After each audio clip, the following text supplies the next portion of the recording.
Hello and welcome to Undivided. I'm Brandi Kruse. Thank you for being here on this Tuesday. Thank you for your commitment to giving Common Sense a comeback. Jam-packed show for you today. A lot of good local stories, including Seattle's Museum of Pop Culture, MoPop, getting national attention, not for good reasons, because they have a Harry Potter exhibit, but they are scrubbing one key aspect of the wizarding world, which makes that story absolutely unbelievable. Plus, private groups given millions of dollars in taxpayer money to help with juvenile diversion programs are now under intense scrutiny. There are calls for an audit, calls that you can help with, by the way. We'll talk about how momentarily. Later on, singer Neo, remember him? He refuses to apologize for his stance on gender identity. Also on that topic, suddenly, the American Academy of Pediatrics wants to do its due diligence when it comes to transition surgeries for minors all of a sudden.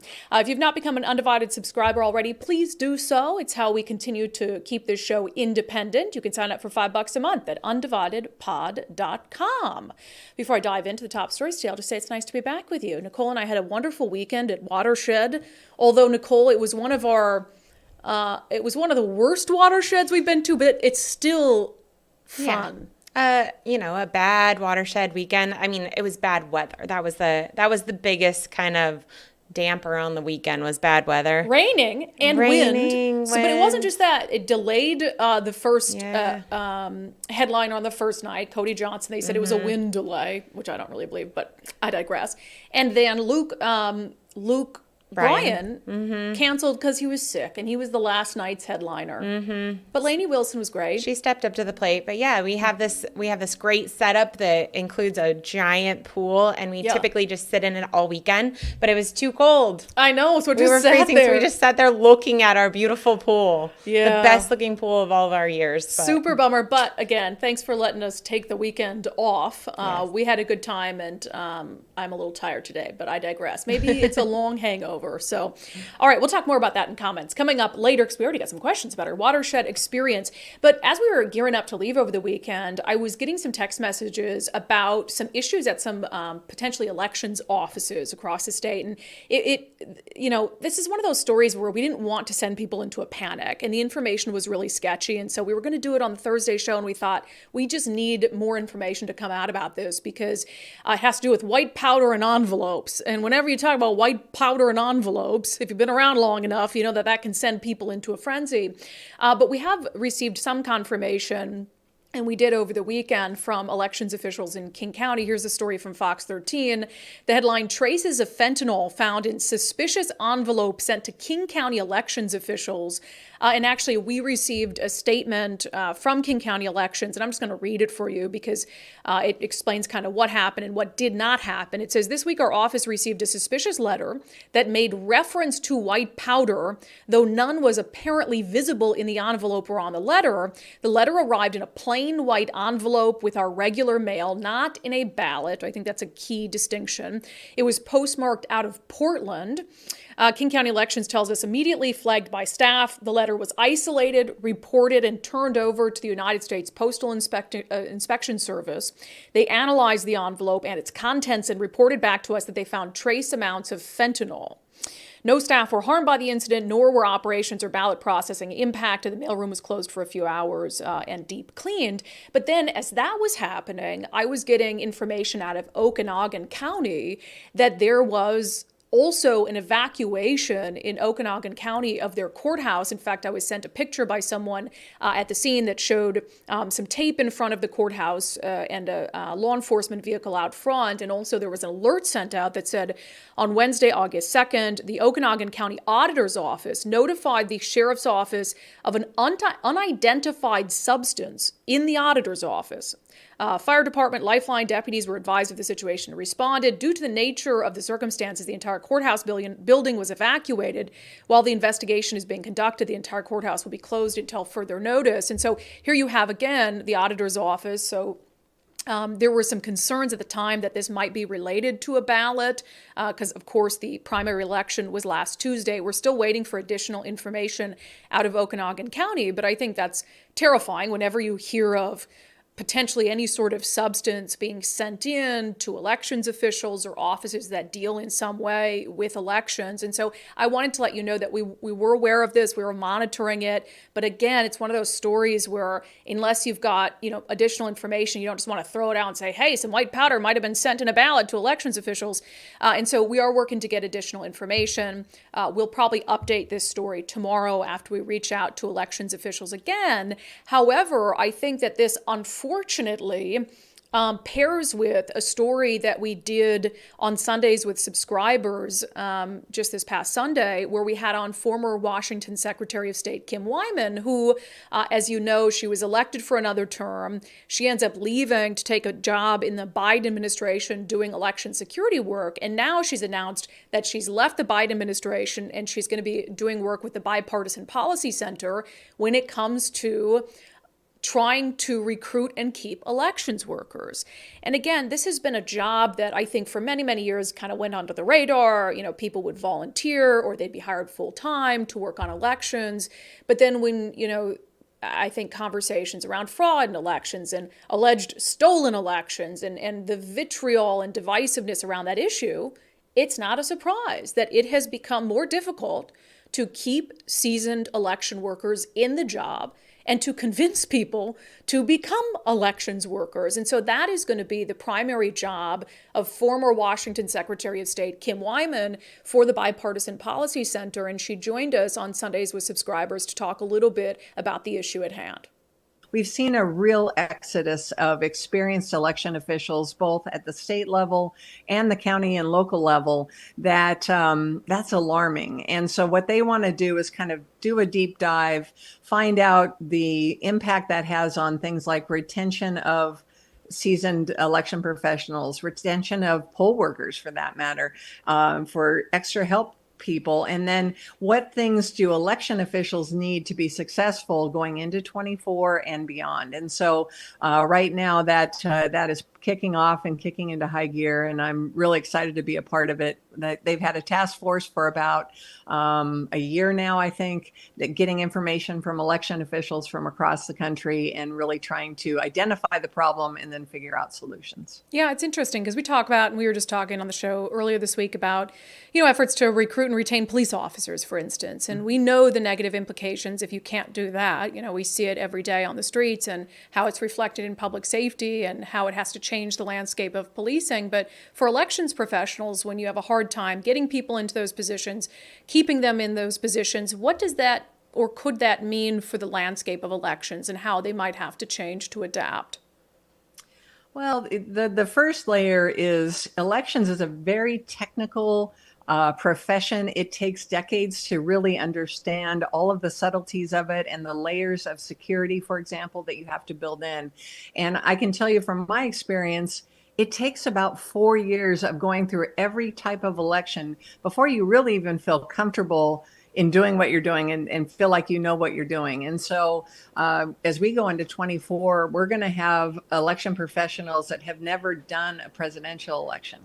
And in some cases, maybe never even done a general election in their locality. So they have this steep, difficult learning curve that they're going to have to master in a very short period of time. And the data isn't there yet of how many people have left, but I know from my going around the country over the last 18 months or so that it depends on the state. But what we're hearing is anywhere from 30% to 50% of seasoned professionals leaving. And Brandi, it's a very interesting parallel to what we're seeing in law enforcement in many communities. So it's going to have an impact, and but it doesn't matter. The election is going to happen next year, and we have to be ready. Yeah, and if you want to watch that full interview with former Washington Secretary of State Kim Wyman on Sundays with subscribers, become a subscriber, undividedpod.com. But, I know we're talking about and drawing parallels in that interview to the shortage of law enforcement officers and now a shortage of election workers and sort of this mass exodus. And I'm not trying to say it's the same job, but you're talking about two very critical institutions. Public safety, the people who keep us safe, being scared out of their jobs by vitriol and I think a lot of politics politics, and then elections workers who we need them to be able to run elections. And when there's so much vitriol and so much political grandstanding around elections workers, of course you're going to have people who don't want to do that job anymore. And when you have, based on her estimates, 30 to 50% of election workers who don't want to do it, is that going to make our elections better?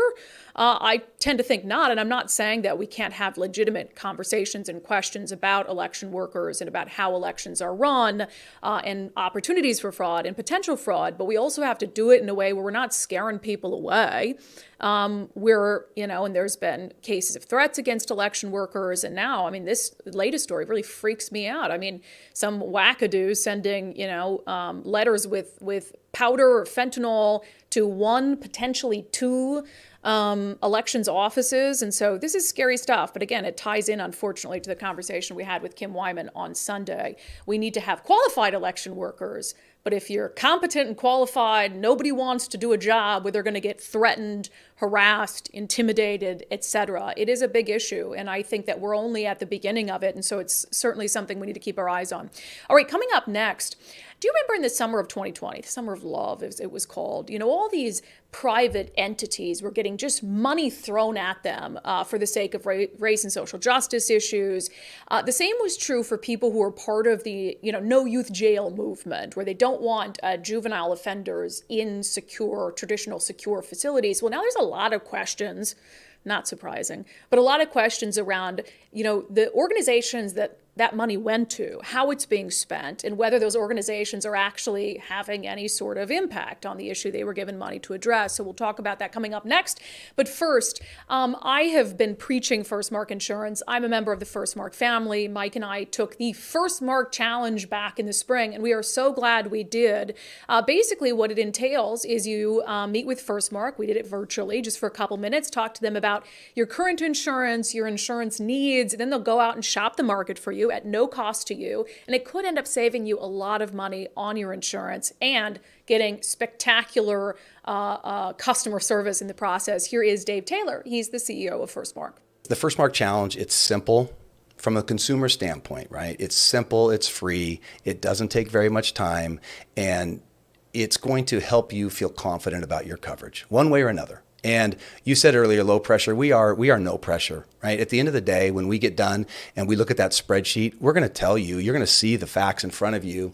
It's going to be real obvious to you what the right decision is. But our job is to make recommendations. It's our client's job to decide, and we're going to support them whichever way they go. Yeah, and if you become a member of the First Mark family, you essentially have a personal insurance concierge at your service if you do have to file a claim, for instance. And it's just a really nice peace of mind. I think Mike and I feel like we have a lot of peace of mind. We have much better insurance than we had previously for the same price. I've heard from people who've saved $100 a month, so up to $1,200 a year by taking the First Mark Challenge. So check it out. Again, it's of no cost to you. And I think you either learn a lot in the process or you end up getting much better insurance and maybe saving some money in the process. FirstMarkInsurance.com, FirstMarkInsurance.com. They work for you.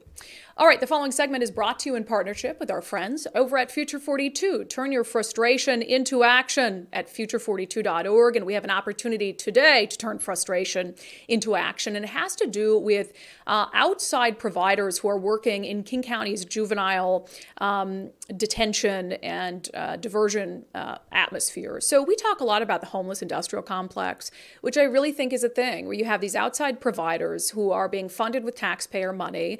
There isn't proper oversight of the money that they're spending, of the outcomes that they're getting. The King County Regional Homelessness Authority is a prime example of that. And another area of government in King County that is starting to get just as much scrutiny has to do with juvenile diversion and the millions of dollars in taxpayer funds that have been given to outside entities to try to help youth who have found themselves wrapped up in the criminal justice system for various reasons. And there has been article after article after article about issues in that space. For instance, there was a recent article from the Seattle Times. The headline, Finance Director of Seattle Nonprofits pleads guilty to embezzling $3 million. This was an individual, Susanna Tantinko of Renton, who ended up pleading guilty in U.S. District Court, but this had to do with money that was being used for juvenile, or should have been used for juvenile diversion. There was also an article in KUOW, the headline, King County gave millions to no new youth jail activists to help kids, and then looked away. And first of all, let me say about KUOW, this is a very progressive news outlet. And even they're acknowledging that King County, for the sake of race and social justice concerns, they're doling out millions in taxpayer funds to these people who are protesting, a new youth jail, and then just looking away and having virtually no accountability for how that money is spent. It's not as if these are some right-wing or conservative outlets that are raising red flags about the money being spent in this space. KUOW, the Seattle Times, and there have been countless articles like that. So an entity called the Citizen Action Defense Fund has sent a letter to the state auditor, Pat McCarthy, and is seeking multiple audits of the organizations that are working in this space. The letter is dated July 24th. It reads, on behalf of the Citizen Action Defense Fund, I write to request full financial and performance audits of the King County Prosecuting Attorney's Office. More specifically, I seek audits of the Juvenile Division and its administration of related community referral programs, including but not limited to restorative community pathways, CEDARS, Regional Peacekeepers Collective, Community Passageways, Creative Justice Northwest, Collective Justice Northwest, and Choose 180. So these are outside entities that are in receipt of taxpayer funds. The letter goes on to read, there is ample evidence of a lack of financial accountability for the programs listed above. These, and then it lists the articles. These articles detail troubling examples of financial mismanagement of millions of taxpayer dollars to nonprofits that are charged with little accountability. This poor administration of programs that are part of the juvenile justice system, given the serious nature of the offenses committed, has real consequences for public safety and the rights of crime victims in the region. We spoke with Jackson Maynard with the Citizen Action Defense Fund about this letter and the response that he got from the state auditor. Jackson Maynard, welcome to Undivided. Thank you so much, Brandi. I appreciate the opportunity to be on your podcast. Yeah, an important issue. Before we dive into that, explain for folks what the Citizen Action Defense Fund is.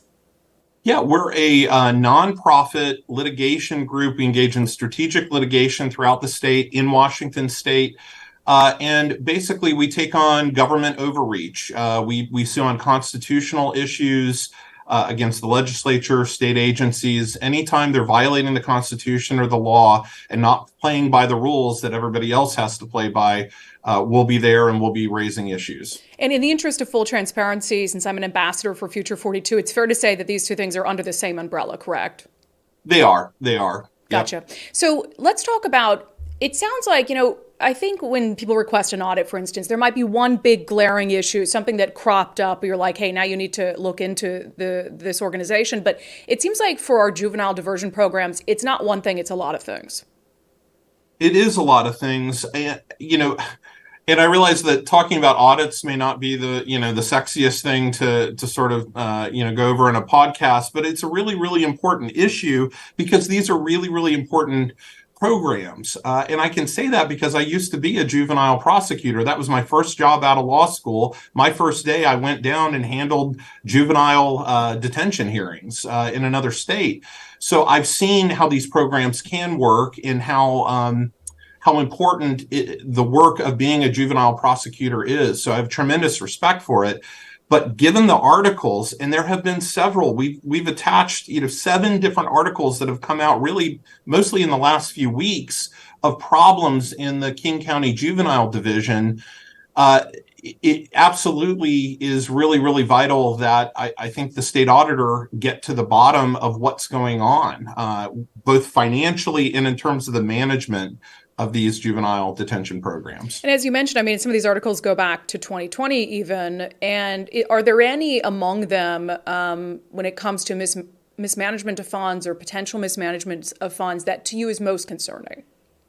Yeah, it's the millions of dollars that have been allocated to these groups where there's little or no accountability for how they're handling the money. There's one article that talks about $28 million that, in the words of the article, has been lost or disappeared, which is not very comforting And then another article lists 859,000 or more that was lost by the executive director of an organization that spent the money on her mortgage, vacations, and in casinos. And when pressed on that issue, claimed that some of the diversion programs had taken place at the casinos, which I think even that got laughed off. But a lot of these groups are resisting any efforts at transparency. One of the articles mentions on the website of one of them that they said they do not view the county as an ally, even though they're taking money from the county, and that any efforts at transparency they don't feel are necessary. And these are public funds. This is public money going to these programs. So the financial aspect of this is absolutely something that the auditor should look into. Yeah, before I get to the auditor's response to the letter that you sent, I'm just going to be blunt in this question. Do you think that some of the hesitancy to dive into misappropriation of funds in these instances has to do with the fact that these funds were allocated sometimes for issues related to equity and race? I think that could be a factor. Obviously, the auditor and the folks running those programs can speak to that. I think that certainly the relationship between race and the criminal justice system, I think there are valid questions that could be raised, especially when you look at the disproportionate impact of the criminal justice system on certain racial groups. That said, I look at this also being a former prosecutor from a victim's perspective, and I can also tell you that the victims of crimes tend to be disproportionately people who are people of color, and they deserve justice just as much as anyone else. And I think that sort of gets lost in some of these questions. They're not going to be able to afford to hire a lawyer. Their chance to get restitution really lies with the prosecutor's office, and their access to the justice system is really supposed to be through prosecutors and the police. And so, I think you have to balance that. But I definitely think that there could be a political dynamic to what's going on, and just sort of a sense that the current justice system isn't working, and therefore we just need to try this new direction. The problem is that's clearly not working either, and you can't toss the baby out with the bathwater. And you got to make sure that your crime victims have access to the system. There are judges that are shut out, and there are even juvenile probation officers as well that are shut out when the prosecutor's office just outsources its entire diversion program, to these outside groups. There has to be some element of accountability as well, and I think that gets lost in the mix. Yeah, and the reason I asked that question is not to be divisive or something, but we saw a lot of this in 2020, during the Summer of Love in Seattle, as the former mayor called it, where they would almost throw money at some of these organizations that had to do with race and social justice, and we saw that problem repeatedly, that the money wasn't being well accounted for, or there wasn't really a justification for giving those funds to the organizations that they were given to. And so I wonder sometimes if there's the same level of scrutiny when there is maybe a political bend to the money being dished out. So you wrote a letter to the auditor, and you did get a response, correct? I did. And to her credit, she responded, within just a couple of days. So I certainly appreciated her taking the time early on to respond, in a quick manner to my request. The problem was the way she responded, I don't think is going to address the concerns. How so? Characterize her response for us. Well, what we were very specific in the types of audits we requested. We wanted financial audits so that you can go through the books of these nonprofits to see how they're spending the money and the money that has been disappeared or lost, so that they can track that down. And we asked for performance audits, and that really gets to the element of are these working? Are these programs really doing what they're designed to do? We hadn't really talked about it, but there's one article that says 50% of the kids referred to these programs don't even show up. And for the ones that do, they're basically given tutoring, counseling, a 4-hour class. And in one article, it indicated that they received cupping, which I think is like some part of massage therapy, but it's not the level of accountability that really you should have in these types of programs. So are they effective? Are they working? That's what a performance audit will help you to know. she responded back that, well, what we're going to do is an accountability audit of King County, and they do these regularly scheduled audits. They're kind of every couple years. And she said, well, we'll take a look at that issue, at this issue with that accountability audit. And the problem with that accountability audit sounds great, but if you look at the last one and you read it, which I took the trouble of doing, they basically look at the transactions that the local government does and make sure that, yes, they're paying X and X went to Y, but they don't really dig into, they would not, for instance, look at the nonprofits themselves that have received the money. They're just going to look at the local government. It's also going to take some time. They're not going to complete the audit till next spring. And then based on when the last audit was available, we won't even have those results for another year until the spring of 2025. That is too long to wait when you're dealing with victims of crime, their families, when you're dealing with juveniles who are apparently not being properly held accountable through the system. We need to get answers quicker. And, you talk about the politics. This is why we have a state auditor. It's so that they can pierce through sort of the local politics of a local government and make sure that they're keeping the taxpayers and the good of the state in mind, and making sure that somebody's minding the store. We've had a state auditor since 1889, and I think the good question is not whether she should order an audit. It's why has she not done a performance and financial audit already in light of the media attention to this issue?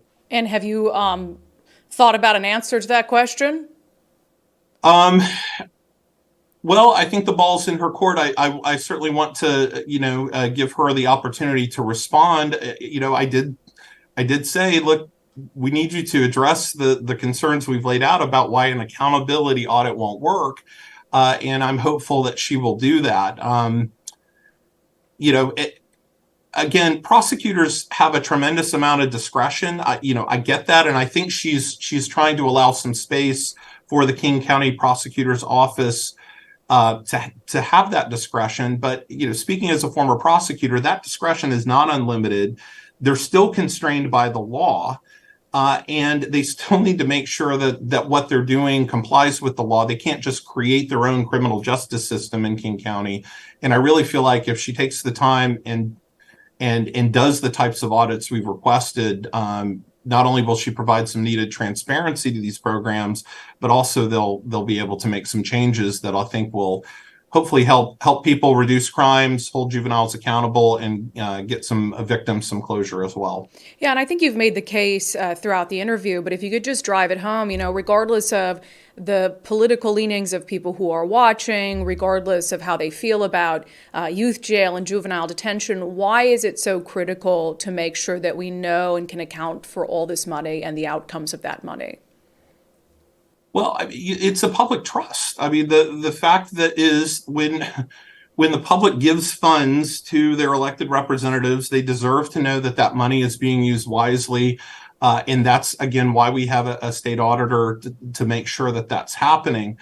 I guess I would also add, again, I've seen how these programs can work. And with juveniles in particular, there really is a window that you've got to get their attention. And for some of them, if they're nonviolent and maybe first-time offenders, these type of diversion programs can be effective. But if what they're doing is they're just throwing money at these groups and the juveniles are not being held accountable, then what you're going to have is a bad crime problem that just gets worse.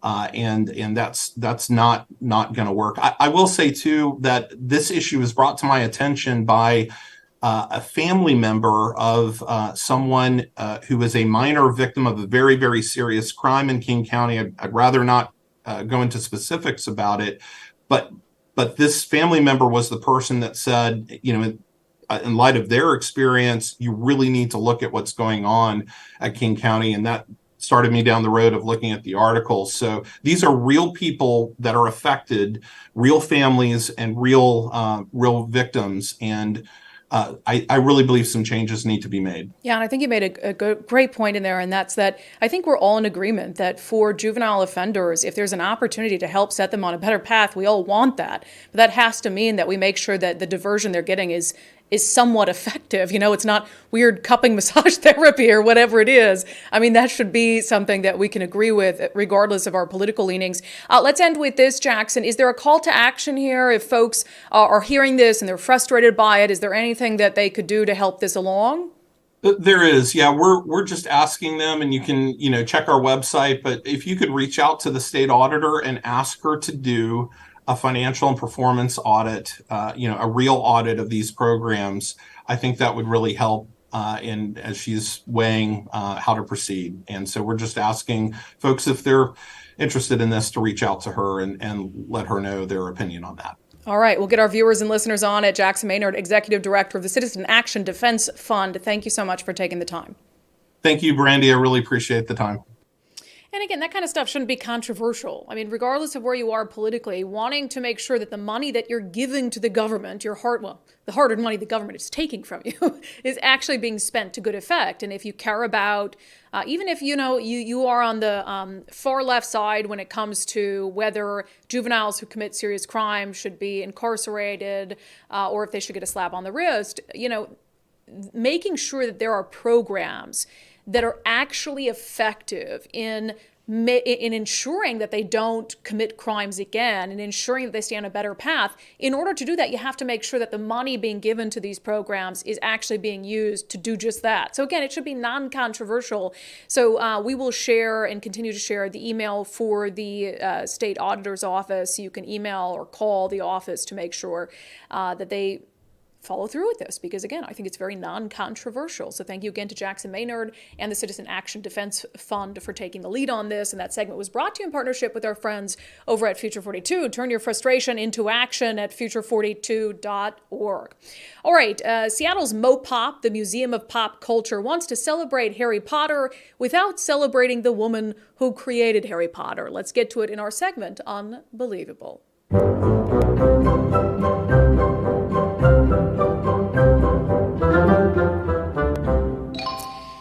Oh, for the love. So MoPop in Seattle is making international news for all the wrong reasons, in my opinion. And it's actually something that there was a blog post put out by MoPop way back in May, and I just don't think it really caught on until now. But MoPop has been featuring some kind of fantasy world displays, including a Harry Potter display. But as they made clear in a blog post that was written by a staffer who happens to be transgender, they're going to celebrate Harry Potter and feature the Wizarding World while absolutely scrubbing the display of any reference to JK Rowling, who wrote the Harry Potter books. Here's the article from the New York Post. Joy-sucking JK Rowling scrubbed from Museum of Pop Culture's Harry Potter exhibit. So look, JK Rowling has been the subject of what I think is really unhinged scrutiny for some time now. She is like the original TERF, because she dared to speak out against what she really feels like is the erasure of biological women when it comes to transgender women being able to, for instance, compete in women's sports.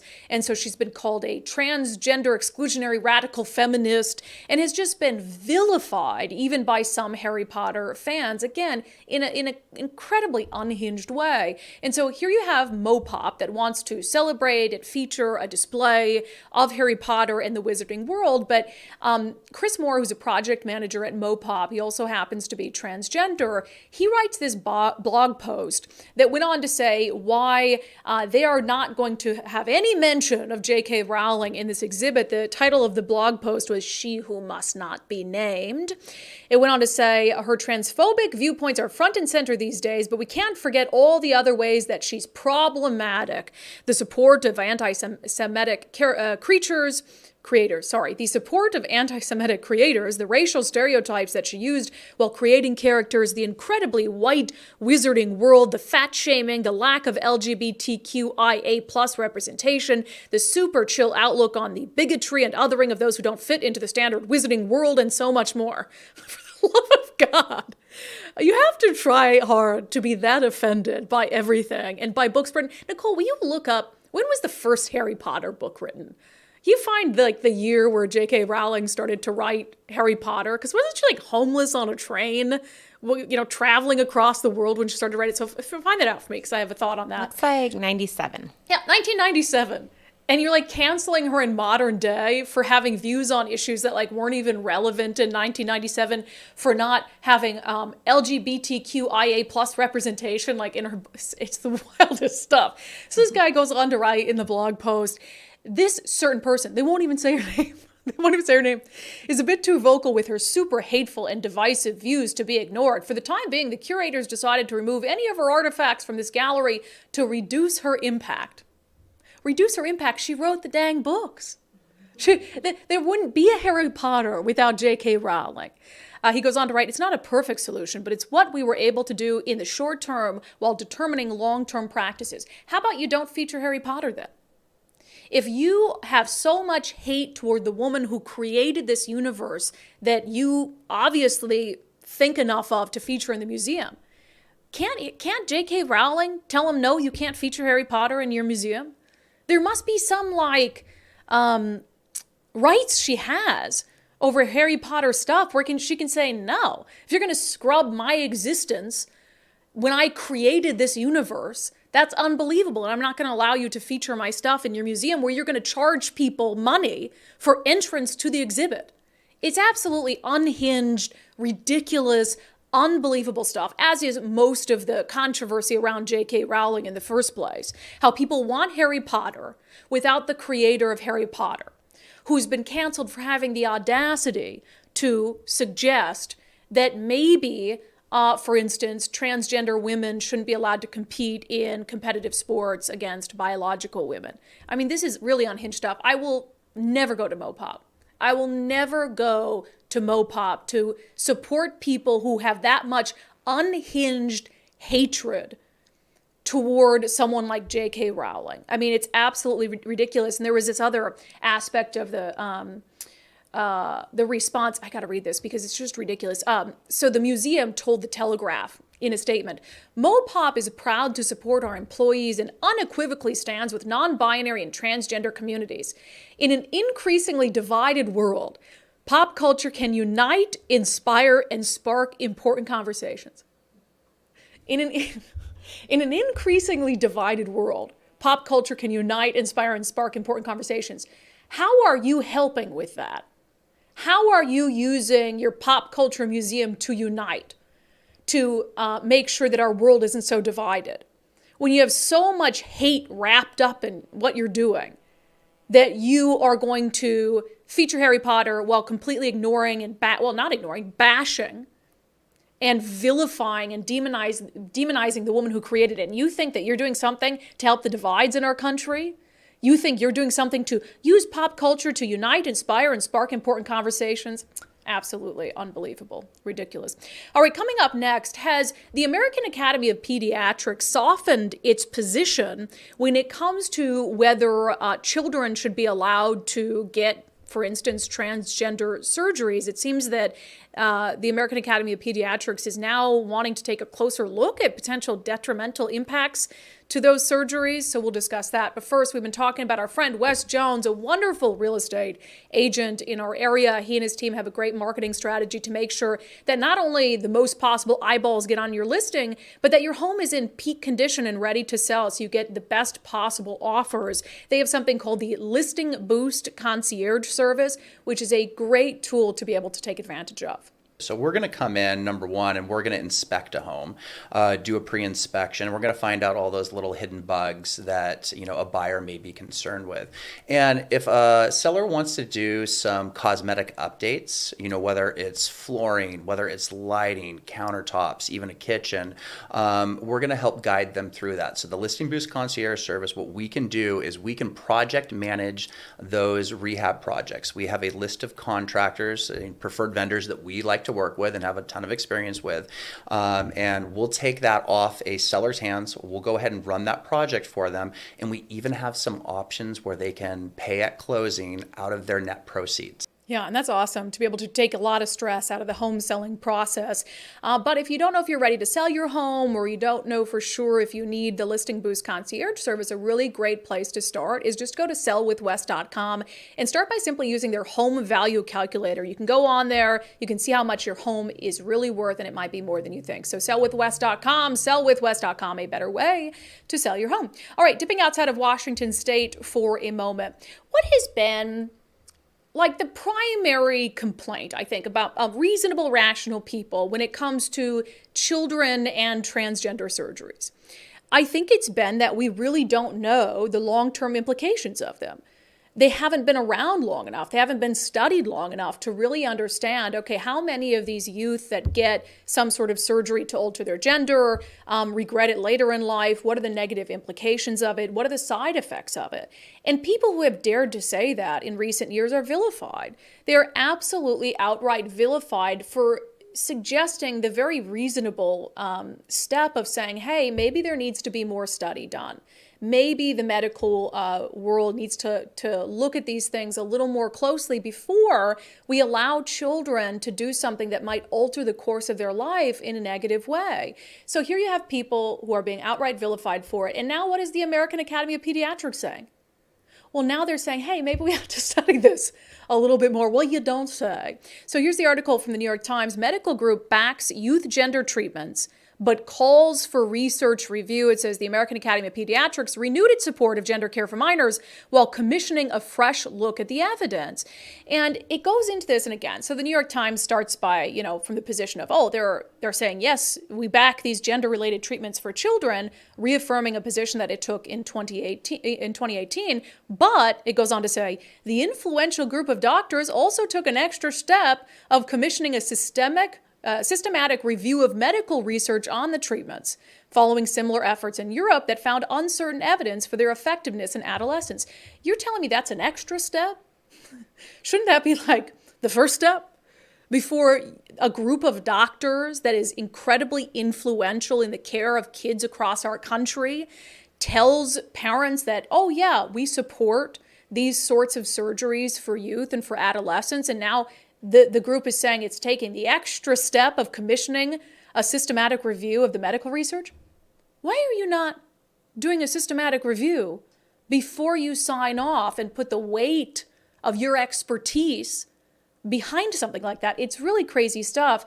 The New York Times goes on to say critics across the political spectrum, including a small but vocal group of pediatricians, have been calling for a closer look at the evidence in recent years, particularly as the number of adolescents who identify as transgender has rapidly increased. The treatments are relatively new, and few studies have tracked their long-term effects. You don't say. Health bodies in England and Sweden have limited access to the treatments after carrying out systematic reviews, the gold standard for evaluating medical research. This is such common sense stuff. And I liken it in a way to kind of the COVID vaccine, how a lot of the pushback early on was just like, hey, this thing was pushed through pretty quick. And maybe we ought to do a little more studying on it before you not only suggest that Americans take it, but you say that you're going to lose your job if you don't take it. Which was the case for many, many people. And so now you have something, again, that the American Academy of Pediatrics in 2018 said, yes, we sign off on these potentially life-saving surgeries for kids to change their gender. And now 5 years later, they're like, but, maybe it needs to be studied more. Maybe we need to really look at this like England and Sweden have done, because when England and Sweden took a closer look at this, they've kind of scaled back where they stand on this issue. It's really crazy stuff. And again, yesterday's conspiracy is today's mainstream news. And so people who've been vilified over and over for suggesting this very thing, do you think the American Academy of Pediatrics, the New York Times is going to say, hey, maybe those people were vilified too quickly for expressing a really common sense opinion that we ought to have more medical research? I wouldn't hold your breath. All right, moving on, similar topic though, in California. So there have been, I think, some really troubling bills out of California when it comes to what's happening in schools, when it comes to what's happening with gender identity, for instance. And this is one we're just going to add to the list. So under a new bill proposed in California, this is from KRCR, school board members opposing inclusive policies and curriculum can be removed from their jobs under a California bill. It says the legislation was recently proposed by Assemblymember Mia Bonta, who represents Oakland. The measure is an adaptation of existing legislation and seeks to, among other things, set new guidelines for public school boards in California. So under this bill, if it were to pass, school boards would be prohibited from, quote, taking an action that contradicts any existing law requiring a school district to have inclusive policies, practices, and curriculum. And when I think about this, I think about this movement to get like common sense parents on school boards. And we talk about what's happening in the Olympia School District, where I watched a meeting of theirs. The last one I watched, it was like 3 hours of talking about like DEI, diversity, equity, inclusion. And I'm watching that thing like, where is any conversation about actual education for our kids? Because I didn't hear it. And so, you have some parents finally who are stepping up and trying to get elected to school boards so that they can make a difference, so that they can focus less on these identity-driven policies and more on making sure that kids get a quality education. And so when I see this happening in California, and remember, a lot of stuff that happens in California or Oregon makes its way to Washington, it's almost like this is a backstop for, if any of these parents who don't support this identity obsession in schools, if any of them happen to be elected to a school board, we've got to have something in place to be able to remove them from their jobs. That's really what I see here. And I can totally see that happening in Washington State. Having Washington State say, oh gosh, we have some of these parents being elected to school boards and they want us to focus less on DEI and more on education. So we've got to put a bill in place to be able to remove them from their jobs as elected officials if they don't focus on identity, if they're not as obsessed with identity and gender and race as we are. So something to keep your eye on, because again, if this goes into place in California, then I would not be surprised if we saw something similar in Washington State. All right, coming up next, questions, comments from the live stream, and then later on, remember the singer Neo? Well, he is saying that he refuses to apologize for his position on gender identity when it comes to kids. It is one of the most sane things I've seen on the internet in a long time. But first, I have been preaching Eastside Weight Loss Clinic, eastsideweightlossclinic.com. I'm down 36 pounds on the program, almost back to my pre-pandemic weight. And I'll say I found it very, very easy. I lost most of that weight in 2 months. It's not like magic, right? You've got to eat better, but it teaches you what to eat in the right portions and how to get by for long-term success. Nicole and I, we were at Watershed over the weekend. I think I had more hamburgers in one weekend than I have like all year long. But the nice thing is I come back and I'm like, okay, now I know exactly what I need to get back to, the routine I need to get back to, and I don't feel guilty for indulging and having fun at Watershed, which is a really, really good feeling. So if you've been thinking about it, start where I started. Schedule a free 15-minute consultation with Dr. Ryan Coogan and his team at eastsideweightlossclinic.com, eastsideweightlossclinic.com. Okay, let's get to questions and comments. Nicole, you want to hop in so people can see your pretty face? Or if they're listening, hear your beautiful voice. Happy to. Yes. Larry Olson with a super chat. Thank you, Larry. I don't get many chances to super chat as I'm usually driving. Yes, we don't want you super chatting while you're driving. But y'all are awesome. Much appreciated. Thank you. Although we were just lamenting during right before we started that Facebook is totally messing with our algorithm. It really is. Facebook has been, we are absolutely being shadow banned on Facebook. I was also seeing my friend Allie Bradley, who says she thinks she's being shadow banned on Facebook. Like anyone perceived right, it's like there is absolutely suppression happening. So on whether you're on Facebook or YouTube, you got to hit that like button so we can try to combat Facebook's hatred of us or whatever it is. Justin, this was funny. So the title of our episode today is Cold, Heartless, and Joy-Sucking, because that's what MoPop said of JK Rowling. Justin said, Cold, Heartless, and Joy-Sucking, I really hope this episode isn't about my ex. Wow. Burn. Straight burn. And then he asked, what's up on that merch store is my question. I want a sticker, dang it. So we're working on our merch store, the launch at undividedpod.com, mid-month-ish. And so we will absolutely let you know. We're adding some merch to it besides just the t-shirts and the stickers. So you will be the first ones to know when we launch the merch store. Don't you worry. Okay, on elections and Kim Wyman, who we had on Sundays with subscribers. Mary Christie said, I have no respect for Kim. She didn't even answer some questions, and now conveniently she lives in Florida. Kimmy and Dave Reichert are cut from the same rhino cloth. Come on, I hate the word rhino, Mary. I hate the word rhino. I think one of the, I think Kim Wyman would even reject like the idea that she has to be a Republican in that position, because I think she did a very good job at running that office in a nonpartisan way, which I think all elections officials should be nonpartisan. But yeah, I hate the phrase rhino. Am I alone in that? Because to me, it's like, and with Dave Reichert, people calling Dave Reichert a rhino. Your options are quote unquote a rhino or a full-fledged Democrat. So it's like, I think there is this divide in the Republican Party where they want a Republican who does exactly what they want them to do 100% of the time and is uber conservative. They can't win here. They can't win here. They haven't been able to win here for some time, and they're not going to be able to for some time. And so, again, it's like, would you rather have someone who agrees with you 80 to 90% of the time, or someone who agrees with you like 0% of the time, like Bob Ferguson? Right, and I think that, we want everybody to have their opinions. It's America. You can think a little different on a couple of things, and you just try to find somebody that fits your values the most, right? The most, yeah. I think it would be weird if you had a politician who was lockstep with you on every single thing. I think that's very, very rare. And you have to just try to appreciate politicians for what you do agree with them on. Because I have people, for instance, who will vilify Senator Mark Mullet, who's, in my opinion, a very moderate Democrat. Because they'll be like, well, he voted for the assault weapon ban, and he voted for the bill that was government-sanctioned kidnapping of your kids. And I'm like, I know, but he is a Democrat. So you can appreciate him for siding with you on issues related to taxation and public safety. But if you're expecting him to be lockstep with you on everything, and you're not a Democrat, like, that's just not realistic. Right, and I think he's a Democrat. Right, and we want that from the other side too, right? And let them think by themselves and not have to side with, the extreme every time. Right, because if you want some hardcore conservative in public office in Washington, in my opinion, it's just not going to happen anytime soon. So you got to try to take what you can get. I hate to say it that way, but on the Citizen Action Defense Fund and their efforts to try to get an audit going of the juvenile diversion programs that are being funded with your money, Thomas said, who approved the money going to these programs? Is it the governor, the House, or the Senate? Who can we hold accountable for not having set up some kind of accountability before dishing out millions in taxpayer money? Well, this is King County money, so this is money being allocated. I guess Dow Constantine would be the person that you'd have to go to for that. But this happened a lot during Chaz Chop. Do you remember? They were like gifting stuff.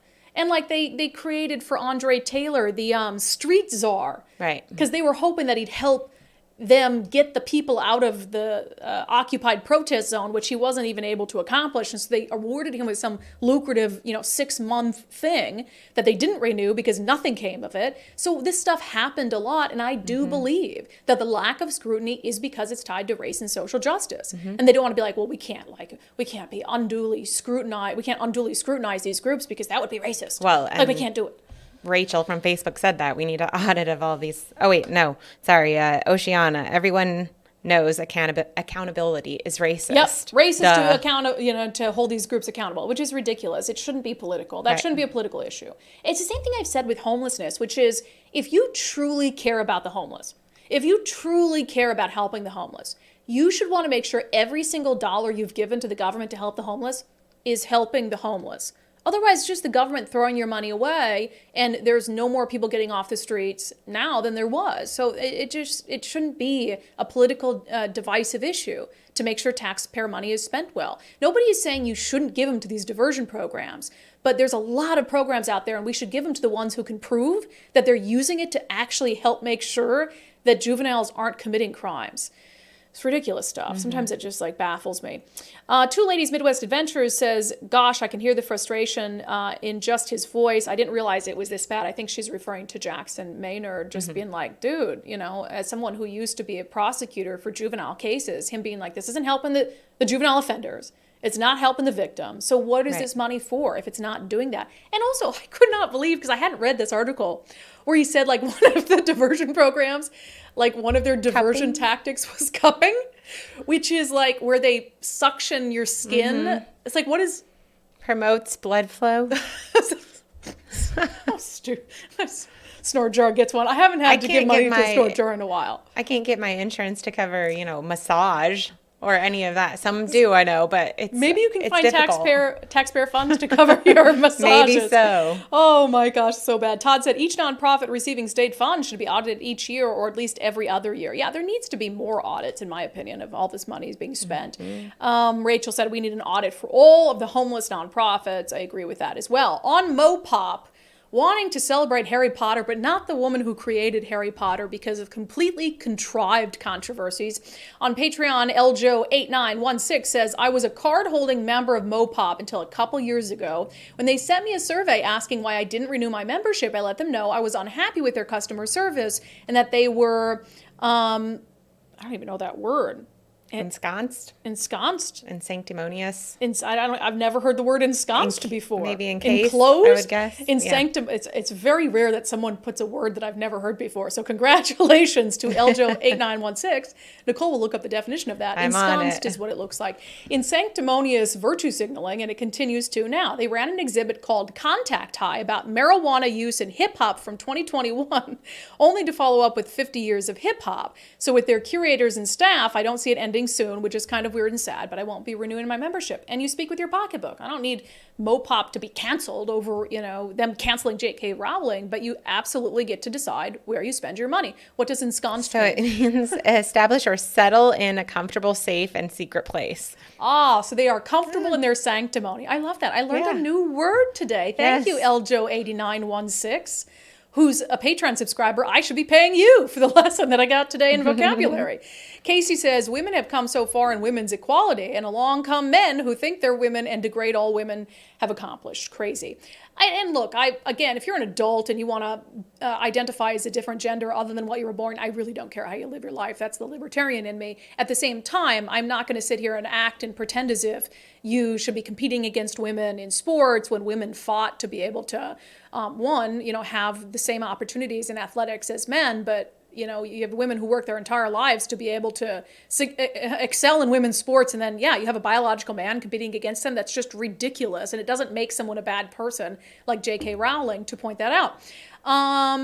Kyle says, to me, this seems on the American Academy of Pediatrics sort of saying, hey, let's study this further. Kyle says, to me, this seems like the American Academy of Pediatrics looking for a way out of their currently held position. Other countries have changed their stances, and I think ours is beginning to realize we're harming children. And that's very possible that it's going to be kind of, same with, the vaccine, how it was like, this is the path out of the pandemic. Then slowly it's like, okay, maybe not, we're going to walk away from that slowly over 2 years and not apologize to all the people that we vilified for that position. Exactly. And that's going to be it. That's exactly going to be it on when it comes to transgender surgeries for kids. It's going to be like, let's really quietly behind the scenes change and alter it. Can't admit you did bad wrong. decision. Can't apologize to people. Ridiculous. Aaron Lang on this new proposal in California says, California. This is similar to what Washington legislators were trying to push this year. Senate Bill 5237 would have changed the oath of office for school directors and would have put in punitive mechanisms. I wasn't aware of that.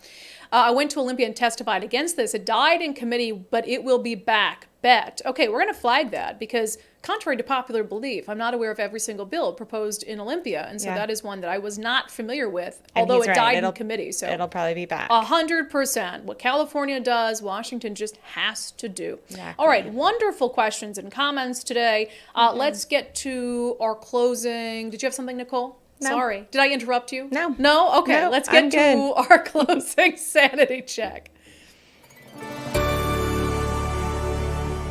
All right, so singer Neo is my hero today, and he put out what I have to believe is just about the most sane thing I've ever seen on the internet. So a little bit of backstory here. So he appeared on a podcast, and they were discussing a lot of issues, but in part his belief as a father, his personal opinion, that he would not support some sort of life-altering surgery for his kids. So here's the original video, just to set this into context. I feel like parents have almost forgotten what the role of a parent is. Amen. It's like, okay, Lost control. if your little boy comes to you and says, Daddy, I want to be a girl, and you just let him rock with that, Right. he's 5. Right.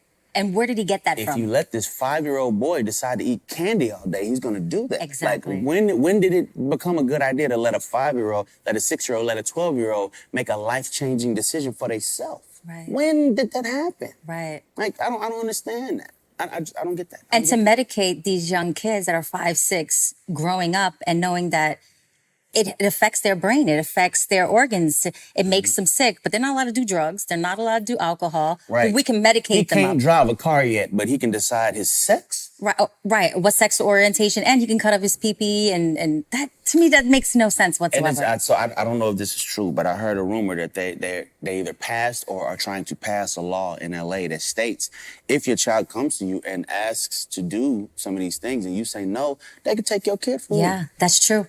It just passed in California. That makes no sense. They want us to have no control over our children I don't get it. in school. Yeah, and what he said there at the end isn't completely true. There was a bill in California. It's still egregious, but it basically says that if you don't support your child's desired gender, then if you have some sort of custody dispute, let's say with an ex, that would weigh against you and in their favor if they do. But anyway, so he gave his opinion there. And in my view, that's not a very controversial opinion as a parent to say, hey, I'm not going to go lockstep with every single thing my child wants to do, especially if they're super young and they say, I want to change my gender, and to just let the child dictate that. So anyway, on Neo's Twitter account, we thought it was he initially. There was a tweet that said, I'd like to express my deepest apologies. And there was a statement attached to it. It said, after much reflection, I'd like to express my deepest apologies to anyone that I may have hurt with my comments on parenting and gender identity. I've always been an advocate for love and inclusivity in the LGBTQI+ community.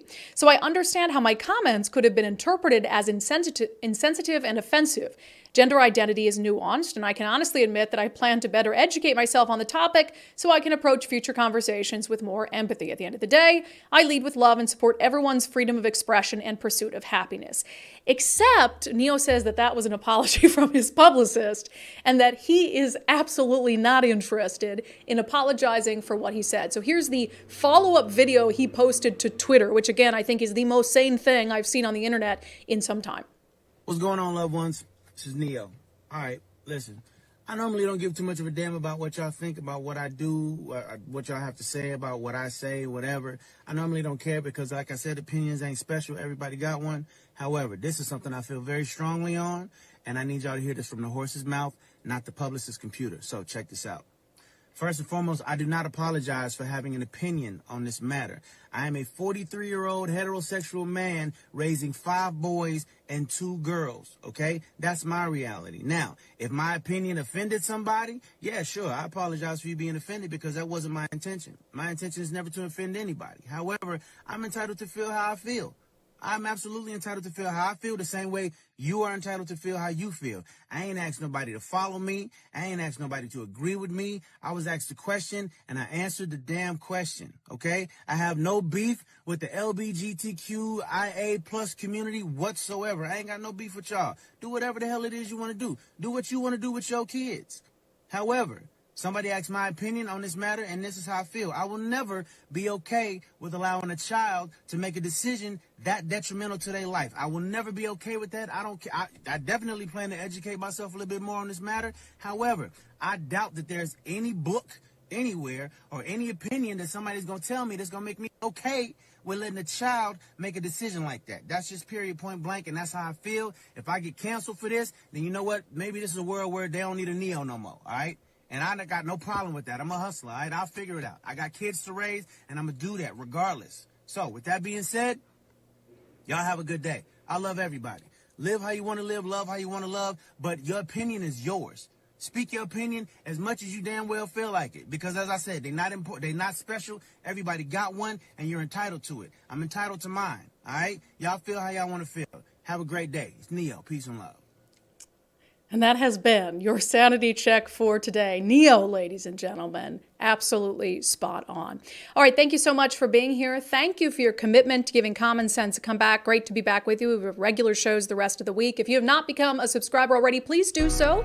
You can support our mission and our movement to give Common Sense a comeback. Help us keep this show independent for just $5 a month at undividedpod.com, undividedpod.com. I'll see you back on the live show tomorrow at noon. Don't forget to hit that like button.